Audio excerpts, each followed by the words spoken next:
여러분들은 크리스천 하면 어떤 이미지가 떠오르시나요? 예전에는 그래도 어려운 사람들을 돕고 봉사를 많이 한다. 도덕적이고 성실하고 가족이나 공동체를 중요하게 여긴다라는 긍정적인 이미지가 많았습니다. 그런데 최근 교회에 대한 조사를 보면요. 거리를 두고 싶다. 이중적이다. 이기적이다. 배타적이다. 권위주의적이다와 같은 부정적인 이미지가 많다고 합니다. 세상 사람들이 어떻게 생각하든지 별로 중요하지 않다. 눈치 볼 필요가 없다라고 생각하실 수도 있겠지만 사실 굉장히 중요한 문제입니다. 세상이 크리스천을, 교회를 어떻게 바라보냐는 굉장히 중요한 문제입니다. 왜냐하면 지난주에 말씀드렸듯이 세상 사람들이 우리를 보고 하나님께 영광 돌리도록 해야 하기 때문에 세상 사람들이 우리를 어떻게 보고 있느냐가 참 중요한 겁니다. 근데 사람들에게 보이는 것만 너무 강조하다 보면요, 문제가 생깁니다. 겉과 속이 달라버리는 위선의 문제가 생기는 거죠. 크리스천의 자녀들이, 특히 목회자 가정의 자녀들이 예수님을 믿지 않고 또 심지어 교회를 떠나는 경우가 참 많은데요. 그렇게 되는 가장 큰 이유가 겉과 속이 다른 부모의 위선적인 모습에 자녀들의 실망을 많이 해서 그렇다고 합니다. 교회에서의 부모의 모습과 집에서의 부모의 모습이 너무 다르고 말은 굉장히 신앙적으로 하는데, 성경적으로 하는데 행동은 굉장히 세속적일 때 자녀들이 실망을 해서 예수님을 믿지 않고 교회를 떠나가게 되기도 한다고 합니다. 가정에서뿐만이 아니라 세상에서도 마찬가지예요. 세상 사람들이 우리를 어떻게 보느냐를 너무 신경 써서 좋은 이미지를 그저 만들어내려고만 하면 오히려 우리에게 실망을 합니다. 좋은 이미지를 그래서 만들어내는 것이 아니라 정말로 세상과 다른 모습, 거룩한 모습이 우리에게 있어야 되는 겁니다. 그러면 우리는 어떤 모습이 되어야 할까요? 오늘은 이 잠언 말씀을 통해서 우리가 어떤 모습이어야 하는지 하나님의 지혜를 나누고자 합니다. 지난달에 잠언 말씀을 한번 나눴었는데요. 잠언은 의인과 악인의 모습을 표현만 조금씩 다르게 하면서 계속해서 대조하고 있었습니다. 여기에서 의인과 악인이라는 것은 단지 도덕적인 기준에서 구분하는 것이 아니었어요. 잠언에서 말씀하는 의인과 악인의 기준은 아주 명확합니다. 잠언 1장 7절 같이 읽어볼까요? 여호와를 경외하는 것이 지식의 근본이거늘 미련한 자는 지혜와 훈계를 멸시하느니라. 성경이 말씀하는 의인은 여호와를 경외하는 자, 하나님의 말씀을 듣는 자, 그리고 악인은 지혜와 훈계를 멸시하는 자, 즉 하나님의 말씀을 듣지 않는 자입니다. 조금 더 신약적으로 또 복음적으로 표현을 하면 예수님을 믿는 자가 의인이고 예수님을 믿지 않는 자가 악인이라는 거예요. 물론 예수님을 믿지 않는다고 해서 도덕적으로 다 악인이다라는 것은 아닙니다. 예수님을 안 믿어도 참 선량하게 살아가는 분들이 참 많잖아요. 사실 도덕적으로만 따지면 우리 모두가 악인이라고 할 수 있죠. 율법적으로 따지면 세상에 의인은 정말로 하나도 없습니다. 다만 하나님을 경외하여 하나님의 말씀을 듣고 예수님을 믿는 자에게는 하나님께서 용서를 해주시는 거죠. 그리고 더 나아가 의롭다고 여겨주시는 겁니다. 그렇게 하나님의 용서를 받고 의롭다함을 받은 자, 무한한 하나님의 사랑과 은혜를 경험한 자에게는 분명히 나타나야 하는, 드러나야 하는 모습이 있습니다. 그리고 그 모습에 대해서 잠언 말씀이 자세히 설명하고 있어요. 사실 잠언이 말씀하는 의인의 모습들이 굉장히 구체적이라서 잠언 말씀을 좀 율법적으로 받아들이는 경향이 참 많았습니다.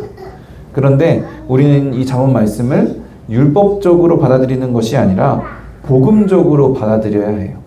우리가 예수님께 복을 받았기 때문에 우리에게 이런 모습들이 나타나야 하는 겁니다. 여호와를 경외하는 자, 하나님의 말씀을 듣고 예수님을 믿는 자, 예수님을 통해 구원을 얻고 거듭난 자, 성령 하나님이 함께하는 자에게는 예수님을 경외하지 않는 자, 하나님의 말씀을 멸시하고 예수님을 믿지 않는 자, 성령 하나님의 인도하심을 받지 않는 자와는 분명히 차이가 있을 수밖에 없다는 거죠. 그리고 그 차이가 바로 하나님의 자녀의 거룩함이 되고 세상이 크리스천 하면 떠올리는 이미지가 되어야 하는 겁니다. 오늘 본문 말씀을 통해 알 수 있는 크리스천이 세상과 분명히 다른 차이는 무엇일까요? 첫 번째는 나를 어떻게 여기느냐의 차이입니다. 본문 15절 같이 읽어볼까요? 미련한 자는 권고를 듣느니라. 미련한 자는 자기 행위를 바른 줄로 여긴다라고 합니다. 자기 행위를 바른 줄로 여기는 것이 왜 미련한 것이냐면 스스로를 의롭고 옳게 여기는 것은 교만이라고 할 수도 있기 때문이에요. 하나님이 어떤 분이신지를 알고 내가 어떤 존재인지를 알면 우리가 늘 의롭지 못하고 우리가 늘 옳지 못하다는 것을 깨닫게 됩니다. 그래서 스스로 바른 줄로 여기는 자는 하나님이 얼마나 위대하시고 거룩하시고 인자하신 분인지, 그리고 내가 얼마나 하나님 앞에서 연약하고 죄가 가득한 자인지를 깨닫지 못하거나 외면하는 자인 겁니다. 그렇기 때문에 스스로를 옳게 여기는 것은 교만이고 미련한 것입니다. 이렇게 나를 옳게 여기면, 교만하게 되면 심각한 문제가 생기는데 듣지를 않는다는 거예요. 남의 말을 잘 듣지 않는 것은 그렇다 쳐도 정말 심각한 것은 하나님의 말씀을 듣지 않는다는 겁니다. 우리가 정말 조심해야 하는 것은요, 예수님을 믿는 우리도 이런 교만에 쉽게 빠질 수 있기 때문입니다. 성경을 읽으면서도 어떤 말씀이 내 마음에 들지 않으면, 내 생각과 다르면 나는 그렇게 생각 안 하는데 이 말씀은 좀 별론데? 라고 그냥 넘어가 버리는 거죠. 내가 옳고 바른 것일까요? 아니면 하나님이 옳고 바른 것일까요? 내가 옳고 바른 것이라고, 내 생각이 맞고 내 생각이 중요하다라고 하는 것은 교만이요, 미련함입니다. 반대로 하나님을 알고 나를 아는 그런 지혜가 있는 자에게는 겸손이 있습니다. 하나님 앞에서 내가 얼마나 큰 죄인인지, 내가 얼마나 연약한지를 알기 때문에 겸손할 수밖에 없어요. 이 겸손이 어떻게 나타나느냐 하면 본문 말씀처럼 권고를 듣는다는 거죠. 내 생각보다 하나님의 말씀을 더 중요하게 여기고 그 말씀을 듣고 순종합니다. 내가 절대로 하나님의 지혜를 따라갈 수 없다는 것을 인정하고 내 생각을 주장하고 내 생각이 옳다고 여기는 것이 아니라 하나님의 말씀에 순종하는 겁니다. 그런데 독특한 점은 하나님 앞에서만 겸손한 것이 아니라 사람들 앞에서까지 겸손하도록 요구하신다는 겁니다. 빌립보서 2장 2절 3절 같이 읽어볼까요? 마음을 같이하여 같은 사랑을 가지고 뜻을 합하며 한 마음을 품어 아무 일에든지 다툼이나 허영으로 하지 말고 오직 겸손한 마음으로 각각 자기보다 남을 낮게 여기고. 사도 바울을 통해 교회에 주시는 말씀을 보면 건강한 교회를 이루기 위해서 자기보다 남을 더 낮게 여기는 지혜로운 자의 겸손을 요구하십니다. 스스로를 옳게 여기고 자신이 바른 줄로 아는 교만은요, 다툼과 허영을 만듭니다. 지혜로운 자는 하나님 앞에서뿐만이 아니라 자기보다 남을 더 낮게 여기는 겸손이 있고 그 겸손은 사랑으로 한 마음을 품게 합니다. 반면 미련한 자는 하나님과 나에 대해서 잘 알지 못하고 스스로를 옳게 여기는 교만에 빠지게 되고 이 교만은 다툼과 허영을 만들게 되는 겁니다. 이런 차이가 본문 16절의 모습으로 나타나는 것 같아요. 미련한 자는 자기를 옳게 여기기 때문에 쉽게 분노를 나타내는 거죠. 내가 맞다고 생각하니까. 그러나 지혜로운 자는 겸손히 인내를 하게 됩니다. 내가 연약하고 내가 틀렸다는 것을 인정하기 때문에 인내할 수 있게 되는 거죠.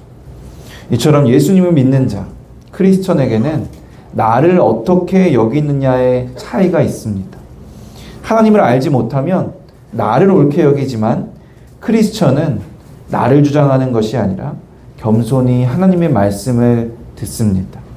나보다 남을 더 낮게 여기며 사랑으로 한 마음을 품습니다. 세상과 다른 차이 두 번째는 말의 차이입니다. 말이 중요하다는 것은 누구나 잘 알고 있습니다. 그래서 말에 대한 속담도 참 많죠. 말 한마디로 천냥 빚을 갚는다. 가는 말이 고와야 오는 말이 곱다. 발 없는 말이 천리 간다.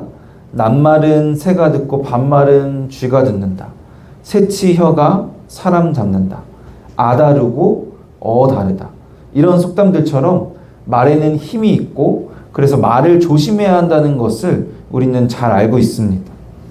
성경에서도 말에는 힘이 있고 말을 조심해야 된다는 말씀이 참 많아요. 오늘 본문 말씀에서도 말에 대한 설명이 굉장히 많습니다. 본문 17, 18절만 같이 읽어볼까요? 진리를 말하는 자는 의를 나타내어도 거짓 증인은 속이는 말을 하느니라. 칼로 찌름같이 함부로 말하는 자가 있거니와 지혜로운 자의 혀는 양약과 같으니라. 진리를 말하는 자, 지혜로운 자는 다 의인, 곧 크리스천을 뜻합니다. 크리스천의 말은 의를 나타내고요. 좋은 약과 같아야 한다는 거예요. 반면에 악인은 속이는 말을 하고 함부로 말을 해서 칼로 찌르는 것과 같다고 합니다. 그래서 이런 결과가 나타나요. 본문 22절 같이 읽어보겠습니다. 거짓 입술은 여호와께 미움을 받아도 진실하게 행하는 자는 그의 기뻐하심을 받느니라. 속이는 말과 함부로 하는 말은 여호와의 미움을 받고 의를 나타내고 좋은 약과 같은 말은 여호와의 기쁨, 하나님의 기쁨을 받는다는 거예요. 왜 이렇게 말에 따라서 큰 차이가 나타나게 될까요? 한쪽은 하나님의 미움을 받고 한쪽은 하나님의 기쁨을 받는 아주 심각한 차이를 말이 만들어냅니다. 왜냐하면 말은 그 마음과 깊은 연관이 있기 때문이에요. 본문 20절 같이 읽어보겠습니다. 악을 꾀하는 자의 마음에는 속임이 있고 화평을 의논하는 자에게는 희락이 있느니라. 그 마음에 속임이 있기 때문에 속이는 말을 하게 되고 그 마음에 기쁨이 있기 때문에 화평의 말을 하게 되는 거예요. 사랑장으로 알려진 고린도전서 13장에서는 사랑은 불의를 기뻐하지 아니하며 진리와 함께 기뻐한다라고 말씀합니다. 이 불의가 바로 속임이고 진리가 의이기 때문에 결국 속임이 있는 마음, 속이는 말에는 사랑이 없다는 거예요. 사랑이 없으니까 함부로 말을 해서 칼로 찌르는 것과 같이 되는 겁니다. 말을 거칠게 하는 분들에게 말을 좀 부드럽게 해달라고 부탁을 하면 원래 이렇다는 말을 많이 하세요.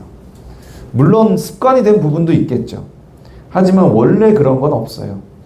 그 마음에 사랑이 있고 하나님이 주신 기쁨이 있다면 듣는 이에게 좋은 약과 같은 화평의 말을 해야 하는 겁니다. 또 한 가지 말에 있어서 정말 조심해야 되는 부분이 있습니다. 잠언 11장 12절 13절 말씀입니다. 제가 읽어드릴게요. 지혜 없는 자는 그의 이웃을 멸시하나 명철한 자는 잠잠하느니라. 두루 다니며 한담하는 자는 남의 비밀을 누설하나 마음이 신실한 자는 그런 것을 숨기느니라. 말 중에 제일 재밌는 게 무슨 얘기죠? 남의 얘기입니다. 남을 험담하는 것, 남의 비밀 얘기하는 게 제일 재밌어요. 남의 얘기를 하다 보면 아주 시간 가는 줄을 모릅니다. 신약의 서신서들을 보면 초대교회에서도 이런 문제들이 있었던 것 같아요. 두루 돌아다니면서 남을 험담하는 일들이 있었다는 것을 알 수 있어요. 남의 문제에 대해서 우리는 잠잠해야 돼요. 우리의 혀를 제어하고 말하기를 더디해야 합니다. 야고보서 1장 26절 말씀 같이 읽어볼까요? 누구든지 스스로를 경건하다 생각하며 자기 혀를 제갈물리지 아니하고 자기 마음을 속이면 이 사람의 경건은 헛것이라. 이처럼 예수님을 믿는 자, 크리스천에게는 말의 차이가 있습니다. 우리가 스스로 경건하다고 생각하고 우리의 혀를 제어하지 않으면요, 우리의 말을 주의하지 않으면 우리의 경건은 다 헛것이 되는 거예요. 하나님을 알지 못하면 하나님의 사랑과 기쁨이 없어서 속이는 말, 함부로 하는 말, 남의 문제에 대한 말을 쉽게 하게 되지만 우리 크리스천은 의를 나타내는 말, 사랑과 기쁨으로 좋은 약이 되는 말을 하면서 혀를 제어하고 말하기를 더디하는 모습이 있어야 합니다. 세상과 다른 차이 세 번째는 일에 대한 인식의 차이입니다. 본문 24절 같이 읽어보겠습니다. 부지런한 자의 손은 사람을 다스리게 되어도 게으른 자는 불임을 받느니라. 크리스천들은 부지런해야 돼요. 성경에서도 이 부지런함에 대해서 굉장히 강조를 많이 합니다. 요즘에는 가만히 앉아서 돈을 버는 것, 불로소득을 굉장히 선호합니다. 요즘 애들은 건물주가 꿈인 애들이 많대요. 제일 좋은 직업이 건물주래요. 2023년 가계금융복지조사 결과를 보니까 우리나라는 가계 자산의 무려 78.6%가 부동산 자산이래요. 이게 얼마나 심각하냐면 옆 나라 일본의 경우에는 38%래요. 그리고 미국은 28.5%, 영국은 46.2% 수준이라고 하니까 우리나라가 얼마나 부동산에 미쳐 있는지를 알 수가 있습니다. 어쨌든 그러다 보니까 일하는 것의 가치가 굉장히 떨어져 있어요. 그리고 노동 자체를 부정적인 것으로 인식하기도 합니다. 우리 가운데도 그런 인식이 있는 게, 왜냐하면 일을 우리는 형벌로 받아들이는 경향이 있어요. 물론 어느 정도 맞는 말이죠. 아담의 타락으로 인하여서, 인간의 죄로 인하여서 땀 흘려 수고하며 일해야 먹고 살 수 있는 그런 형벌 가운데 살고 있기도 합니다.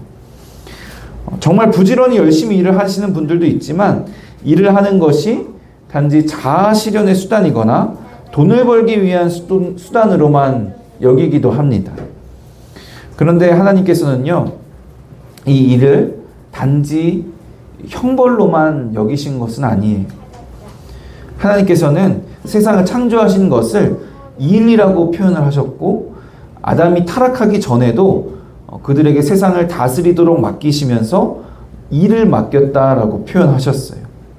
이 일이라는 게 단지 죄의 결과로 땀 흘려 먹고 살아야 된다고 하는 형벌만이 아니고 내 만족을 위해 하는 것도 아니라는 거예요.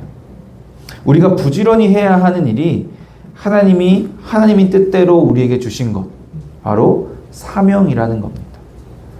그래서 부지런히 일하기 전에 우리는 일에 대한 인식이 달라져야 돼요. 일이 그저 나의 자아 실현의 방법이나 먹고 살기 위한 수단으로 여겨지는 것이 아니라 하나님이 나에게 맡기신 사명이라는 인식이 있어야 합니다.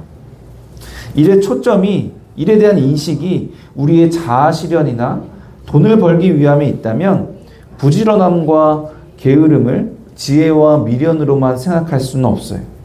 아무리 우리가 부지런히 일을 한다 해도 그 일이 나의 만족을 위함이라면 미련이라고 할 수 있습니다.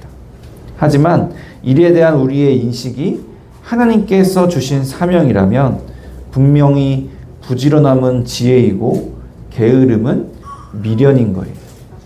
하나님께서 우리에게 맡기신 일에 대한 부지런함이 지혜이고 하나님께서 우리에게 맡기신 일에 대한 게으름이 미련인 겁니다. 이처럼 예수님을 믿는 자, 크리스천에게는 일에 대한 인식의 차이가 있습니다. 하나님이 우리에게 일을 맡기셨다는 것을 알지 못하면 그저 일을 자아 실현의 수단, 생계의 수단으로 여기고 하나님이 맡기신 일에 대해서는 게으르지만 크리스천은 하나님이 우리에게 일을 맡기셨다는 것을 알고 그 사명을 위해서 하나님의 일을 위해서 늘 부지런히 성실히 살아가야 하는 모습이 있어야 합니다. 사랑하는 성도 여러분, 하나님의 사랑과 은혜를 받은 자, 구원을 얻어 영원한 생명을 누리는 자, 크리스천에게는 세상과는 분명히 다른 차이가 있습니다. 거룩함과 구별됨이 있습니다. 나를 옳게 여기는 교만이 아니라 겸손히 하나님의 말씀을 듣고 나보다 남을 더 낮게 여깁니다. 속이는 말과 함부로 하는 말과 비방하는 말이 아니라 그 마음에 하나님의 사랑과 기쁨이 있기에 의를 나타내고 좋은 약이 되는 화평의 말을 합니다.